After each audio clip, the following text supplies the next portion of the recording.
बिहार महागठबंधन में big B की लड़ाई अभी से ही शुरू हो गई है। नमस्कार, न्यूज फॉर नेशन देख रहे हैं आप। मैं हूं रश्मि श्रीवास्तव आपके साथ। बिहार में कुछ ही महीनों में विधानसभा का चुनाव होना है, लेकिन इससे पहले सीट बंटवारे को लेकर रार शुरू हो गया है।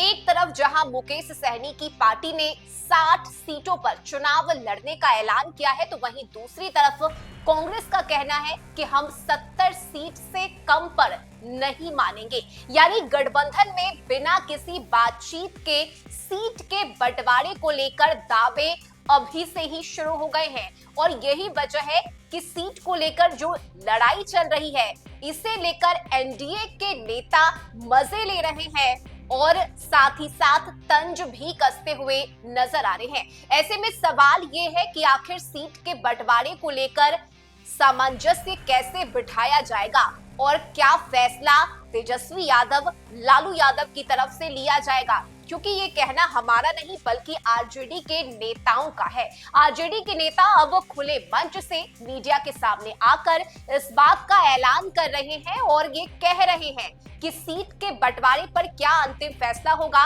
ये आरजेडी की तरफ से लिया जाएगा, यानी तेजस्वी यादव की तरफ से लिया जाएगा। जो जिम्मेदारी लालू यादव ने तेजस्वी यादव को दी है कि पार्टी के हर बड़े फैसले अब तेजस्वी यादव लेंगे, यही वजह है कि सीट बंटवारे को लेकर भी अंतिम निर्णय तेजस्वी यादव लेंगे। लेकिन उससे पहले क्या मुकेश सहनी जिस तरह से 60 सीट पर चुनाव लड़ने का दावा कर रहे हैं, ऐलान कर रहे हैं, क्या इसकी वजह से अंदर खाने ये मामला बिगड़ सकता है या महागठबंधन में कोई परेशानी आ सकती है, क्योंकि वक्त कम है और लक्ष्य है चुनाव को जीतने का। हालांकि कांग्रेस की अगर हम बात करें तो कांग्रेस का कहना है कि हम 70 सीट पर चुनाव लड़ेंगे और इसे लेकर वीआईपी के ऐलान पर भी कांग्रेस ने बयान दिया। कांग्रेस के नेताओं का ये कहना है कि पिछले विधानसभा चुनाव में कांग्रेस 70 सीट पर चुनाव लड़ी थी और इस बार भी कम से कम 70 सीट पर हमारी पार्टी चुनाव लड़ेगी। गठबंधन में कौन कितनी सीट पर चुनाव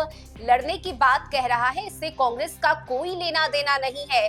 उन्होंने कहा कि कांग्रेस का गठबंधन आरजेडी से है और ऐसे में हमें कोई परेशानी नहीं होगी। तो वही दूसरी तरफ जिसकी हम चर्चा कर रहे हैं, चूंकि एनडीए के नेता तंज कसते हुए नजर आ रहे हैं और साथ ही जेडीयू की तरफ से अब नेताओं का ये भी कहना है कि आपस में ही ये लोग भिड़ चुके हैं, अभी से ही सीट को लेकर लड़ रहे हैं और इसका फायदा कुछ भी नहीं होगा बल्कि नीतीश कुमार को इसका फायदा होगा। तो वही दूसरी तरफ आरजेडी का कहना है कि अंतिम फैसला तेजस्वी यादव लेंगे कि गठबंधन में कौन कितनी सीटों पर चुनाव लड़ेगा।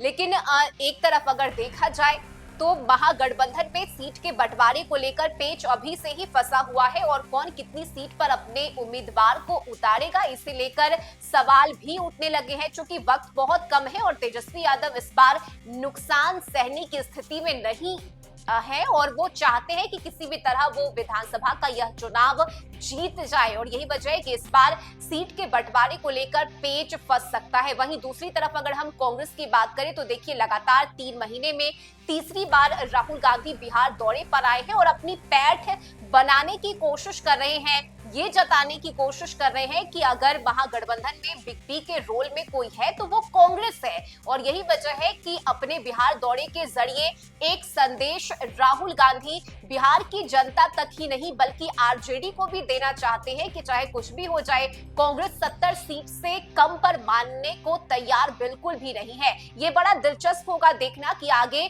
सीट के बंटवारे को लेकर किस तरह से सामंजस्य बिठाया जाता है और आखिरी फैसला आरजेडी की तरफ से या जो कहा जा रहा है कि तेजस्वी यादव इस पर अंतिम मुहर लगाएंगे, उनकी तरफ से क्या फैसला लिया जाता है। वहीं दूसरी तरफ देखिए, मुख्यमंत्री के चेहरे को लेकर भी अभी से ही विवाद शुरू हो गया है। सीएम का फेस कौन होगा?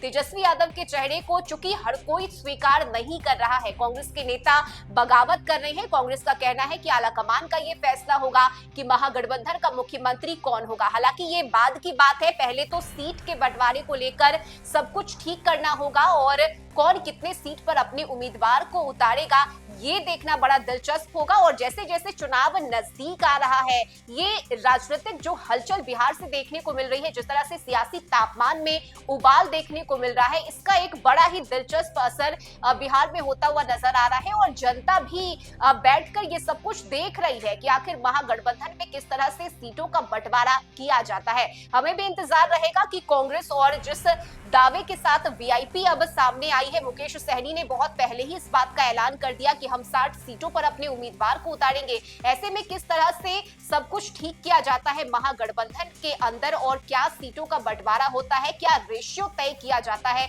इसके लिए इंतजार करना होगा। न्यूज़ फॉर नेशन पर खबरों का सिलसिला जारी रहेगा। आप देखते रहिए न्यूज़ फॉर नेशन। नमस्कार।